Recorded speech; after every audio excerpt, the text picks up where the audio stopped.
Hello friends, welcome to my YouTube channel English linguistics and Poetics. তো আজকের যে topic হচ্ছে মাধ্যমিকের যে ইংরাজি প্রশ্নপত্র, সেটার সঙ্গে 2024-এর মাধ্যমিক পরীক্ষার্থীদের পরিচয় করিয়ে দেওয়া। যারা 2024-এ মাধ্যমিক পরীক্ষা দেবে তাদের ইংরাজি প্রশ্নপত্রটা দেখতে কেমন হয় সেটার সঙ্গে আমি ছাত্রছাত্রীদের পরিচয় করিয়ে দেবো। এই জন্যই আজকের ভিডিও। এর আগে আমি মাধ্যমিক সংক্রান্ত বেশ কয়েকটি ভিডিও আপলোড করেছি, সেগুলো তোমরা দেখেছো আশা করছি। যেমন ছিল syllabus, marks distribution, question pattern এবং বিভিন্ন বিষয়ের সাজেশন। তো মাধ্যমিকের যে ইংলিশ কোশ্চেন পেপারটা দেখতে কেমন হয় তার একটা কোশ্চেন, প্রিভিয়াস ইয়ারের একটা প্রশ্নপত্র আমি তোমাদের সামনে তুলে ধরেছি। এটা হচ্ছে 2022-এর প্রশ্নপত্র।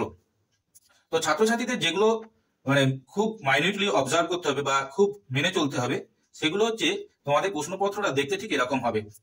সাল দেয়া থাকবে প্রথমে, তারপর ইংলিশ সেকেন্ড ল্যাঙ্গুয়েজ, আর তোমাদের টাইম হচ্ছে 3 ঘন্টা 15 মিনিট। 15 মিনিট হচ্ছে প্রশ্ন পড়ার জন্য, আর 3 ঘন্টা 15 মিনিট প্রশ্নপত্র ভালো করে পড়ার জন্য, এবং 3 ঘন্টা হচ্ছে লেখার জন্য। 90 নম্বরের পরীক্ষা যারা রেগুলার ক্যান্ডিডেটস, এবং যারা হচ্ছে এক্সটার্নাল ক্যান্ডিডেটস অর্থাৎ বহিরাগত ছাত্রছাত্রী, তাদের হচ্ছে 100 নম্বরের পরীক্ষা। আমি এগুলো বলেছি এর আগের ভিডিওতে। তো তোমরা প্রশ্নপত্র পেয়ে তোমাদের হয়তো প্রথমে রোল নাম্বারটা হয়তো লিখতে দিতেও পারে। তবে প্রথমত ইংরাজি ক্ষেত্রে তো প্রশ্নপত্র আর হচ্ছে উত্তরপত্র একসাথেই হয়। তো রোল নাম্বার, নাম, রেজিস্ট্রেশন নাম্বার এগুলো কিন্তু খুব যত্ন সহকারে লিখবে, কোথাও যেন ভুল না হয়। বিশেষ করে রোল নাম্বার এবং রেজিস্ট্রেশন নাম্বার। তোমাদের যে অ্যাডমিট কার্ড পাবে তাতে রোল নাম্বার পরিষ্কার ভাবে লেখা থাকবে, তার সঙ্গে রেজিস্ট্রেশন নাম্বার। তোমরা পরীক্ষার দিন রেজিস্ট্রেশন নাম্বার এবং রোল নাম্বার অর্থাৎ অ্যাডমিট কার্ডটা সঙ্গে করে নিয়ে যাবে। এই দুটো অবশ্যই সঙ্গে করে নিয়ে যাবে, অ্যাডমিট কার্ড এবং রোল নাম্বার, রেজিস্ট্রেশন নম্বর। তো রোল নাম্বারটা ঠিক করে লিখবে, তারপর নাম আছে দেখে নাও, তারপর রেজিস্ট্রেশন নাম্বার, ইয়ার সমেত লিখবে, যেমনটি রেজিস্ট্রেশন নাম্বারে দেওয়া রয়েছে। রেজিস্ট্রেশন নাম্বার আর ইয়ার যদি থাকে সেই ইয়ারটা। তো তোমাদের কিছু ইনস্ট্রাকশন দেওয়া রয়েছে প্রথম পাতাতেই, সেগুলো কিন্তু ফলো করতে হবে, খুব সুন্দর করে ফলো করতে হবে। যে প্রত্যেকটা প্রশ্নেরই উত্তর দিতে হবে। ইংরেজিতে তো কোনো অপশন থাকে না, অর্থাৎ যে 4টে দেওয়া রয়েছে 2টো লিখতে হবে এরকম থাকে না। প্রশ্ন যটাই থাকে তটাই লিখতে হয়। তো প্রথম পাতায় যে ইনস্ট্রাকশন গুলো রয়েছে আমি সেগুলো একটু পড়ছি। Answer all the questions in the space provided. There is enough space for the answers. However, extra seat will be supplied by the invigilator if required. যথেষ্ট জায়গা দেওয়া রয়েছে, ওই জায়গার মধ্যেই উত্তর লিখতে হবে। যদি প্রয়োজন পড়ে তাহলে এক্সট্রা সিট দেওয়া যেতে পারে। সেটা ইনভিজিলেটর, যিনি পরীক্ষায় গার্ডে থাকবেন, যার ইনভিজিলেশন ডিউটি রয়েছে, তিনি দেবেন। Special credit will be given for answers which are brief and to the point. Marks will be deducted for spelling mistakes, untidiness and bad handwritings. তোমরা একটা ছোটবেলা থেকে শুনে আসছো যে বানান ভুল, তারপর হচ্ছে অপরিষ্কার, অপরিচ্ছন্ন এবং বাজে হাতে লেখার জন্য নাম্বার কাটা যায়, সেটা কিন্তু কাটা যাবে, পরিষ্কার লেখা আছে। আর special credit will be given for answers which are brief and to the point. সংক্ষিপ্ত হবে যে উত্তরটি এবং যেটি হবে টু দ্য পয়েন্ট, যেটা জানো যে আমাদের পয়েন্ট অনুযায়ী টু দ্য পয়েন্ট, এবং যতটা লিখতে বলেছে ততটাই লিখতে হবে। বেশি লিখে বেশি নাম্বার পাওয়া যায় না। টু দ্য পয়েন্ট আনসার হতে হবে, ব্রিফ হতে হবে।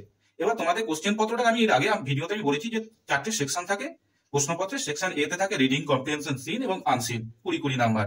সেকশন বি তে grammar and vocabulary 20 marks. Section C তে থাকে রাইটিং, যেটা 30 মার্কস। 3টে রাইটিং স্কিল লিখতে হয়। একটি নম্বর হচ্ছে 10 নম্বর করে থাকে, 3টে লিখতে হয়। 3টেই পরে 3টে লিখতে হবে। এবং কি কি পরে সে নিয়ে একটা সাজেশন দিয়ে দিয়েছি, মানে কি কি পড়তে পারে, কোন রাইটিংস গুলো, কোন ধরনের রাইটিংস গুলো 2024-এর জন্য ইম্পর্টেন্ট, কি পড়বে সেটা আমি কিন্তু বলতে পারবো না, বলা কারোর পক্ষেই সম্ভব নয়, একমাত্র যিনি কোশ্চেন সেট করেছেন। আর সেকশন ডি হচ্ছে supplementary for external candidates only, 10 marks. ওটা একটা যারা বহিরাগত ছাত্রছাত্রী থাকে তাদের জন্য এই প্রশ্ন বা এই সেকশনটা, সেকশন ডিটা। রেগুলার ক্যান্ডিডেটদের ওটা লেখার বা ওই জায়গায় হাত দেওয়ার কোনো দরকার নাই। তো সামনেই পরীক্ষা।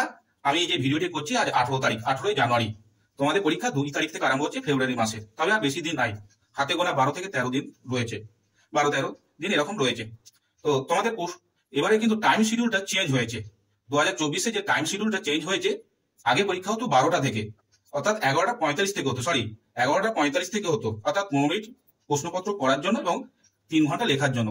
অর্থাৎ 12টা থেকে 3টে হচ্ছে লেখার জন্য আর 45 মিনিট পড়ার জন্য। 11:45 থেকে 3টে। এবারে চেঞ্জ হয়ে সেটা হচ্ছে 9:45 থেকে 1টা, অর্থাৎ সকাল 9:45 থেকে 1টা অবধি। অতএব তোমাদেরকে খুব তাড়াতাড়ি সেন্টারে পৌঁছে যেতে হবে। বিশেষ করে প্রথম দিন তোমরা অন্তত 45 মিনিট আগে পৌঁছাবে, তারপর আধ ঘন্টা আগে পৌঁছালেই হবে। আর রোল নাম্বারগুলো আবার বলছি, রোল নাম্বার, রেজিস্ট্রেশন নাম্বারটা ভালো করে লিখবে। আর to the point answer, brief, উত্তর লেখার জন্য, এবং ব্যাড হ্যান্ড রাইটিং, আনটিডিনেস এবং স্পেলিং মিস্টেকের জন্য নাম্বার কাটা যাবে।